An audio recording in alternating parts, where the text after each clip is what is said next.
اللهم صل على سيدنا ومولانا محمد وعلى آل سيدنا ومولانا محمد وبارك وسلم۔ دین اسلام مکمل ضابطہ حیات ہے۔ کیا مطلب؟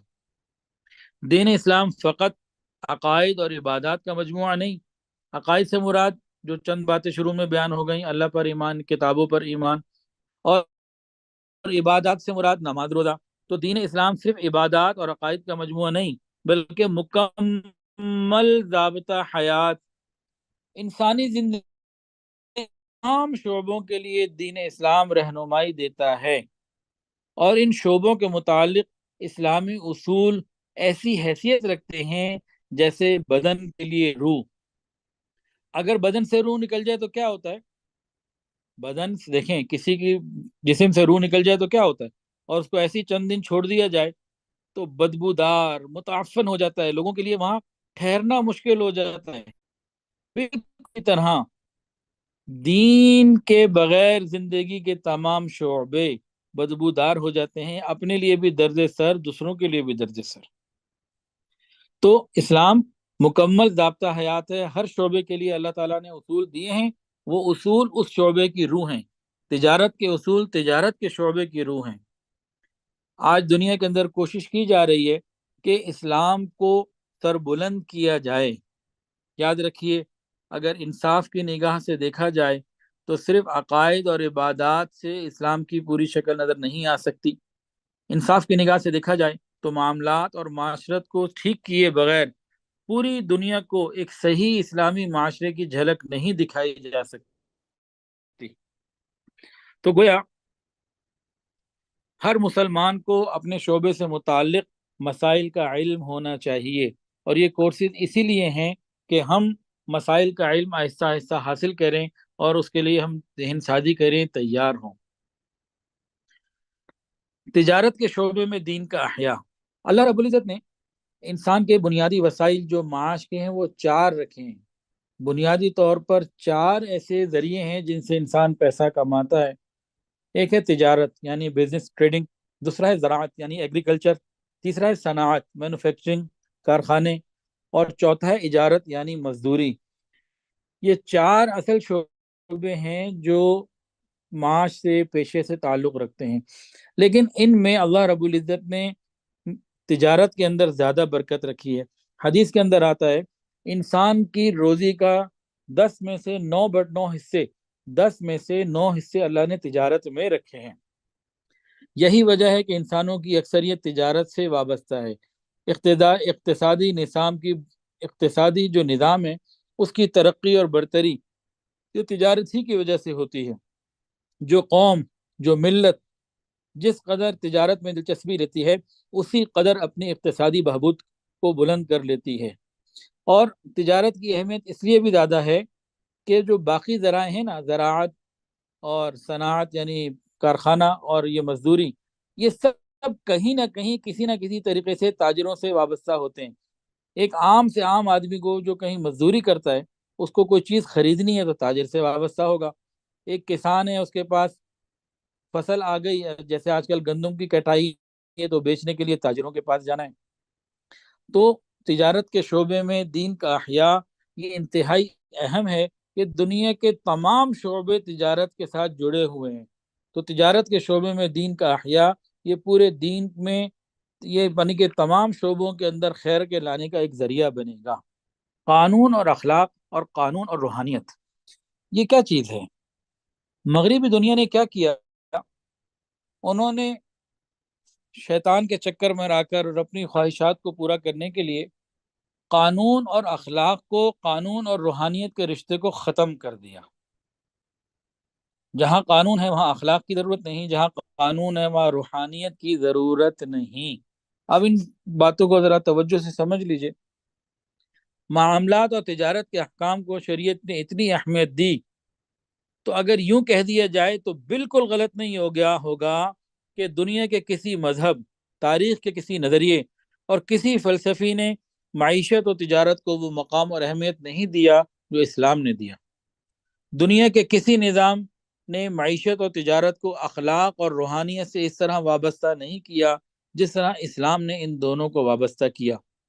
دنیا کے کسی نظام میں معیشت اور تجارت کی عمارت اخلاقی بنیادوں پر اس طرح قائم نہیں ہوتی جس طرح اسلام نے قائم کی۔ ایک مشہور مغربی ماہر قانون دان، یعنی غیروں کی گواہی لے لیجئے، کفار کی گواہی لے لیجئے، اس نے یہ لکھا، اسلامی شریعت نے اخلاقی قواعد اور اصولوں کو اپنے قانون کے اندر اس طرح سمیٹا ہوا ہے، اس طرح سمو دیا ہوا ہے کہ قانون پر عمل کرنے والا خود بخود اخلاق پر عمل کر لیتا ہے، اور اسلام کے اخلاقی اصولوں کی پاسداری کرنے والا خود بخود اسلام کے قانون پر عمل کر لیتا ہے۔ دونوں ایک دوسرے سے مکمل ہم آہنگ ہیں۔ مغرب نے کیا کیا؟ اس نے قانون اور اخلاق کو الگ کر دیا۔ قانون جو بنائے اس میں اخلاق کی کوئی گنجائش نہیں رکھی، جو قانون بنائے اس میں روحانیت کی کوئی گنجائش نہیں رکھی، اپنی مرضی کے عقل کے مطابق قانون بنائے۔ مغرب نے یہاں غلطی کی۔ اسلام نے ہمیں ہر قانون اخلاق کے دائرے میں دیا، اور ہر قانون کے ساتھ روحانیت کا ایک رشتہ جوڑا، جس سے ہم کیا کرتے ہیں؟ شریعت پر عمل کرتے کرتے باکردار بھی ہوتے چلے جاتے ہیں۔ پیسہ کماتے کماتے ہم اپنے اخلاق میں بھی بڑھتے چلے جاتے ہیں۔ قانون اور اخلاق کی جو آپس کی، قانون اور اخلاقیات اور قانون اور روحانیت، اس کو ایک ہم اگر دیکھیں نا تو دیکھیں، ایک آدمی مسجد میں بیٹھا ہوا ہے، اس کا نماز کا قانون کیا ہے کہ اس نے فجر میں 2 سنتیں پڑھنی ہیں اور 2 فرض پڑھنے، یہ نماز کا قانون ہے۔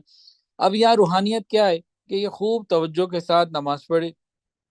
اب یہ شخص بازار میں بیٹھا ہوا ہے، اب بازار میں بیٹھ کر وہاں کے قانون اور وہاں کی روحانیت بہت مختلف اور بلند مقام رکھتی ہے۔ امام غزالی رحمۃ اللہ فرماتے ہیں، مدرسے میں، خانقاہ میں، مسجد میں یا اپنے گھر کی تاریکی میں بیٹھ کر استغنا اور زہد کی بات کرنا آسان، لیکن بازار جہاں خرید و فروخت کے لیے بیٹھتے ہیں، جہاں دھوکہ دہی اور کم تولنے کے روزانہ 20 موقع ہوتے ہیں، گھٹیا چیز کو بڑھیا قرار دے کر زیادہ پیسے لینے کے موقع ہر وقت ہوتے ہیں، اور بازار میں درجنوں لوگ ہر وقت یہ کام بھی کر رہے ہوتے ہیں، اس وقت جب ایک مسلمان تاجر خوف خدا کی وجہ سے اس ناجائز روٹی کمانے سے، اس ناجائز رزق سے اپنے آپ کو بچاتا ہے، جائز اخلاقی، قانونی اور دینی تقاضوں کے مطابق تجارت کرتا ہے، تو یہ شخص ہر لمحے شیطان کے گلے پر چھری چلاتا ہے۔ نفس کے شیطان کے گلے پر چھری چلانا آسان نہیں۔ یہ چھری مسجد میں بیٹھ کر چلائی جا سکتی ہے، خانقاہوں میں چلائی جا سکتی ہے، لیکن جس بازار میں آپ لاکھوں کروڑوں کا کاروبار کر رہے ہو، ایک معمولی سی غلط بیانی، معمولی سا چکر دے دینا، تھوڑا سا اونچ نیچ کر دینے میں لاکھوں روپے کا فائدہ ہونے کا امکان ہو، وہاں اللہ کو حاضر ناظر جان کر اس فائدے سے اپنے آپ کو محروم کرنا ہی اصل میں وہ تربیت ہے جو اس روحانی اور اخلاقی اصول سے قائم ہوتی ہے۔ تو اللہ رب العزت نے قانون کو کردار کے ساتھ، روحانیت کے ساتھ اور اخلاق کے ساتھ جوڑا ہے۔ مغرب کا جتنا بھی قانون ہے وہاں اخلاق اور کردار کی کوئی بات نہیں۔ ڈگریوں کی قیمت ہے، اور اس کی ڈگری اتنی بڑی ہے، اس کا مقام اتنا بڑا ہے۔ وزن انسان کا کردار سے نہیں، دیانت اور امانت اور اخلاق سے نہیں، ڈگریوں سے ہوتا ہے۔ لیکن اسلام میں ایسا نہیں ہے، یہاں اخلاق اور کردار قانون کے ساتھ ساتھ ہے۔ اچھا جی، ایک لفظ آپ نے سنا ہوگا، گلوبلائزیشن۔ یہ گلوبلائزیشن کا جو تصور ہے یہ اسلام نے دیا ہے، 1400 سال پہلے کا یہ ہے۔ اللہ رب العزت تو ہر چیز کا علم رکھتے ہیں۔ اللہ رب العزت کو علم بات پہلے سے موجود تھی کہ جناب رسول اللہ صلی اللہ علیہ وسلم کا دور یہ ایک بین الاقوامیت کا دور ہوگا۔ نبی علیہ الصلوۃ والسلام سے پہلے جتنے انبیاء آئے، یہ جو چند منٹ کی باتیں نا تاجروں کے لیے بڑی زبردست موٹیویشنل ہیں، ان کو توجہ سے سمجھنے کی، یاد رکھنے کی ضرورت ہے۔ نبی علیہ الصلوۃ والسلام سے پہلے جتنے انبیاء آئے، تمام آسمانی مذاہب اور تمام آسمانی کتابیں وہ علاقائی تھی۔ کوئی بنی اسرائیل کے ایک قوم کے لیے آئے، علاقے کے لیے آئے، کوئی کسی، یہاں تک آتا ہے قرآن مجید کی ایک جگہ سے ایسا معلوم ہوتا ہے کہ ایک گاؤں کے اندر ایک وقت میں 3 نبی تھے۔ تو پہلے جتنے بھی نبی آئے وہ علاقائی ہوتے تھے، وہ اپنی قوم کے لیے ہوتے تھے، اپنے محدود جگہ کے لیے ہوتے تھے، اور ایک ایک وقت میں کئی کئی نبی بھی ہوتے تھے۔ لیکن نبی علیہ الصلوۃ والسلام جب آئے ہیں تو وہ گلوبلائزیشن کا، عالمگیر مذہب کا، ایک عالمگیریت کا پیغام لے کر آئے ہیں قرآن نے کیا کہا؟ کافۃ للناس.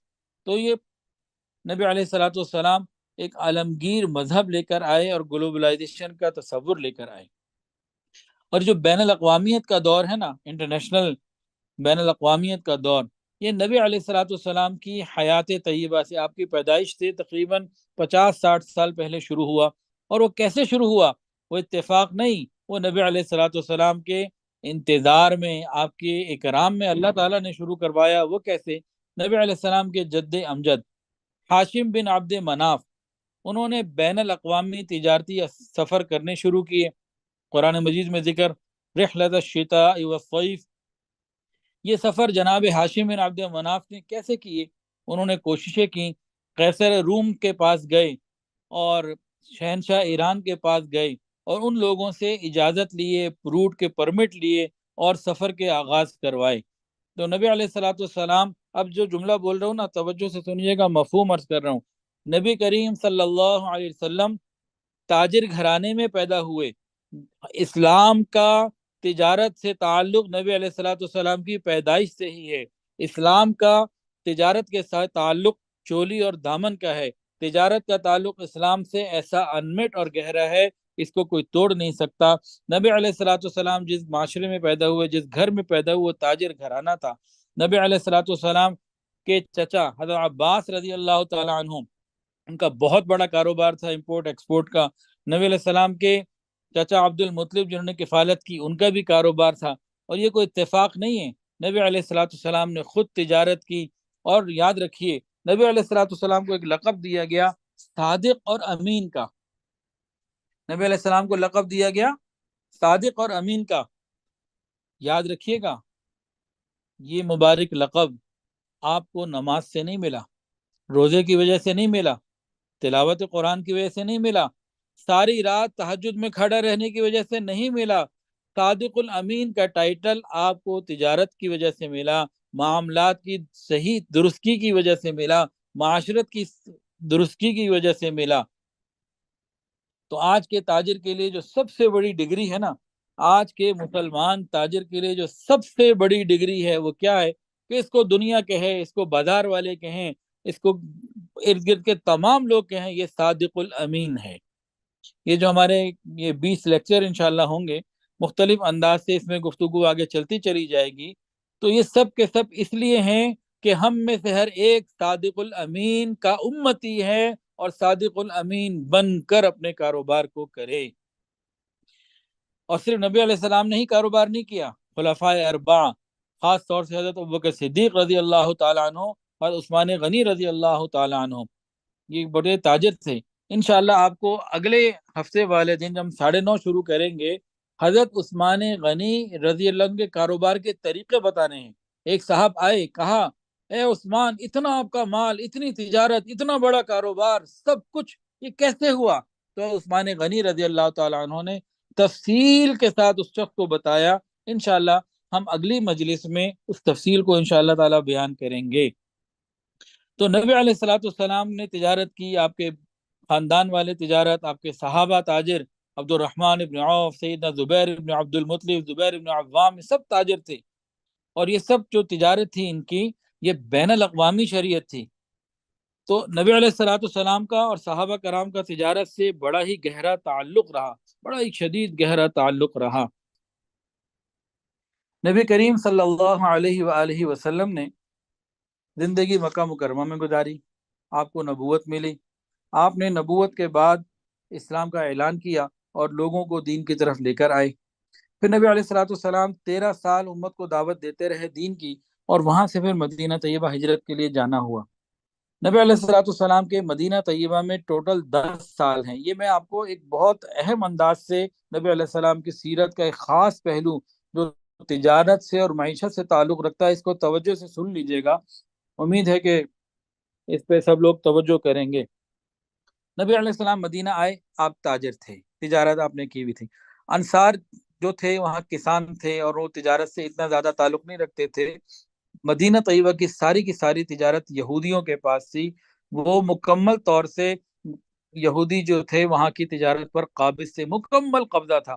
اردن سے گندم آتی تھی اور یہودیوں کے بازار ہوتے تھے، ان کے اصول ہوتے تھے، ان کا ٹیکسیشن کا قانون ہوتا تھا، اور وہ اپنے بازار میں کسی غیر یہودی کو پنپنے نہیں دیتے تھے۔ ابو رافع ان کا ایک بہت بڑا تاجر تھا، مارکیٹ کے ریٹ وہ نکالتا تھا، چیزوں کے اصول وہ طے کرتا تھا، یہودی اپنی چیزوں کو طے کرتے تھے، کسی دوسرے کو پنپنے نہیں دیتے تھے۔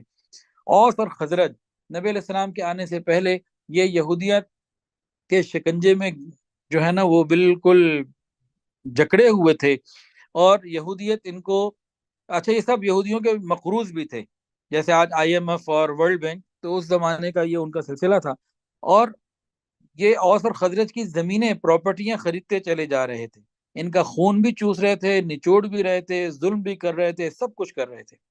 خیر نبی علیہ الصلوۃ والسلام مکہ مکرمہ سے مدینہ طیبہ تشریف لائے، پہلے 1.5 سال آپ نے اپنے آپ کو ایڈجسٹ کیا، مسجد نبوی شریف بنائی، بنیادی چیزوں کو دیکھا، میثاق مدینہ یہودیوں سے اور ارد گرد کے لوگوں سے آپ نے قائم کیا، صحابہ کرام ہجرت کر کر کے آتے رہے، ان کے گھروں کی سیٹلمنٹ ہوتی رہی، آپ نے بھائی چارہ کروایا۔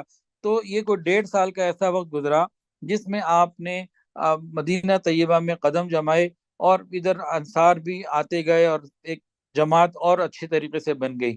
جب 1.5 سال پورا ہوا، جو تاجر یہاں موجود ہیں توجہ سے اب اگلی باتوں کو سنیں سمجھیں۔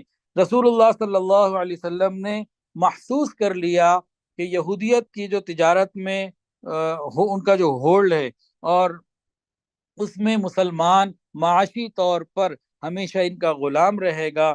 انسان کو یعنی مسلمان کو اگر معاشی آزادی چاہیے، اپنے دین پر ہی آزادی سے عمل کرنا چاہتا ہے، اپنا یہ ڈنکا دنیا میں بلوانا چاہتا ہے، اس کو اپنی معاشی آزادی چاہیے۔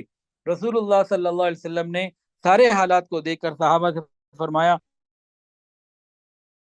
مدینہ میں بازار کی جگہ تلاش کر کے آؤ۔ صحابہ کرام گئے، پورا سروے کیا، اور ایک بہت بہترین جگہ انہوں نے اپنے حساب سے چنی۔ نبی علیہ السلام کو آ کے عرض کیا، جی ہم نے بازار کے لیے جگہ تلاش کر لی ہے۔ آپ وہاں چلے گئے، آپ نے اس جگہ کو دیکھا اور آپ نے ریجیکٹ کر دی، فرمایا کہ یہ ٹھیک نہیں ہے۔ پھر نبی علیہ الصلوۃ والسلام نے مدینہ طیبہ کا ایک راؤنڈ لگایا، جہاں جہاں جانا محسوس کیا گئے، پھر ایک جگہ کو منتخب کر کے فرمایا کہ یہ جگہ، ان میں یہ فوائد ہیں، فوائد بتائے، اور فرمایا کہ یہاں پہ بازار بناؤ۔ جناب مسجد نبی کس نے بنائی؟ رسول اللہ صلی اللہ علیہ وسلم نے۔ اور بازار مدینہ کس نے بنایا؟ اسی محمد الرسول اللہ صلی اللہ علیہ وسلم نے بنایا۔ جنہوں نے مسجد نبی بنائی انہوں نے ہی بازار بنایا۔ آج کا مسلمان تاجر ان باتوں کو بھولا بیٹھا ہے، اس کو یہ صحیح علم نہیں مل سکا، وہ علماء سے یہ چیز کو حاصل نہیں کر سکا۔ جس نبی نے مسجد نبی شریف کی بنیاد رکھی، اسی نبی نے مدینہ میں بازار کی بنیاد رکھی۔ فرمایا، نبی علیہ السلام نے فرمایا، جو ہمارے اس بازار میں تجارت کرے، یعنی کہ مال لے کر آئے گا، تو تجارت کے لیے لائے گا نا مال، تو گویا کہ تجارت کرے گا، مال لے کر آئے گا، اس کو اس مجاہد والا ثواب ملے گا جو اللہ کے راستے میں جہاد کر رہا ہے۔ پھر نبی علیہ السلام نے وہاں کے قانون بنائے، اس بازار کے قانون بنائے۔ ایک قانون یہ تھا کہ راستے صاف رکھے جائیں، 2 اونٹ مال سے بھرے ہوئے لدے ہوئے، ایک جا رہا ہے ایک آ رہا ہے، دونوں ساتھ آ رہے ہیں، دونوں ساتھ جا رہے ہیں، ان کے راستوں میں رکاوٹ نہ ہو۔ یعنی انکروچمنٹ جو آج ہمارے بازاروں میں ہے کہ دونوں طرف ٹھیلے لگے ہوئے ہیں، ریڑیاں لگی ہوئی ہیں، گاڑیاں کھڑی ہوئی ہیں، تو نبی علیہ السلام نے اپنے عمل سے اس کی نفی کی اور راستوں کو صاف رکھوایا۔ پھر آپ نے فرمایا کہ بازار کی صفائی کا خیال رکھو۔ پھر آپ نے وہاں پہ جو کپڑے کے تاجر تھے ان کو الگ جگہ بٹھایا، اور جو جانوروں کے تاجر تھے جو ریوڑ بیچتے تھے ان کے لیے الگ جگہ بنائی، کھانے پینے غلہ کی جگہ کو آپ نے الگ بنایا۔ اور جناب سنیے، رسول اللہ صلی اللہ علیہ وسلم اس بازار میں آتے تھے، تاجروں کو دین کی باتیں بتایا کرتے تھے۔ نبی علیہ السلام ایک مرتبہ اسی بازار میں آئے اور آپ نے ایک جگہ ہاتھ ڈالا ایک غلے کے اندر، غالباً اسی بازار کی بات ہے، بہرحال اس بازار کی ہے، یہ کس بازار کی، غالباً اسی کی ہے، مدینہ ہی کی ہے۔ آپ نے اس غلے میں ہاتھ ڈالا، اوپر سے سوکھا تھا، نیچے سے خشک تھا۔ پوچھا یہ کیا ہے؟ انہوں نے کہا کہ رات بارش ہو گئی تھی۔ نبی علیہ السلام نے فرمایا کہ جو ملاوٹ کرے وہ ہم میں سے نہیں، جو ملاوٹ کرے وہ ہم میں سے نہیں۔ اور اسی بازار کے بارے میں نبی علیہ السلام نے فرمایا کہ جو اس بازار میں مال لائے گا اس کا معاملہ ایسے ہے جیسے جہاد کرنے والا اللہ کے راستے میں۔ اور یہیں پہ فرمایا اگر کوئی شخص یہاں پر اللہ کا حکم توڑ رہا ہے اور کوئی غلط کام کر رہا ہے، وہ ایسے ہے جیسے قرآن کو بدلنے والا۔ اللہ اکبر کبیرہ۔ سنیے، نبی علیہ الصلوۃ والسلام نے فرمایا ہمارے اس بازار میں اگر کوئی شخص ذخیرہ اندوزی کرے گا یعنی احکامات کو توڑے گا، اس کو اتنا ہی مجرم سمجھا جائے گا جس طرح کتاب اللہ قرآن مجید میں تبدیلی کرنے والا، اللہ تعالیٰ کی بات کو غلط طریقے سے بیان کرنے والا۔ اور نبی علیہ السلام نے فرمایا سچا اور امانت دار مسلمان تاجر قیامت کے دن شہداء کرام کے ساتھ ہوگا۔ تو بھئی یہ بازار کوئی بری جگہ نہیں ہے۔ ہم ایک حدیث سنتے ہیں، حدیث ٹھیک ہے لیکن اس کو ہم پورا سمجھتے نہیں ہیں۔ حدیث کیا سنتے ہیں؟ یہ سن لیتے ہیں کہ اللہ رب العزت کے نزدیک سب سے محبوب جگہ مساجد ہیں اور سب سے بری جگہ بازار ہیں۔ ہم یہ سنتے ہیں، ہم اس کو پورا نہیں سمجھتے، پوری شریعت کو نہیں سمجھتے، ہم بازار جاتے ہوئے سمجھتے ہیں ہم دنیا داری کر رہے ہیں۔ ارے نہیں، مسلمان کی معیشت مضبوط ہو، مسلمان اپنے قول اور فعل میں خود مختار ہو، مسلمان کی آواز میں قوت ہو، یہ معاش کی وجہ سے آئے گی۔ اور نبی علیہ الصلوۃ والسلام نے باقاعدہ اس کے لیے ترغیب دی اور عملاً پورا میدان بنا کے دیا۔ اللہ تعالی ہم سب کو ان باتوں کی صحیح سمجھ عطا فرمائے۔ وآخر دعوانا ان الحمد للہ رب العالمین۔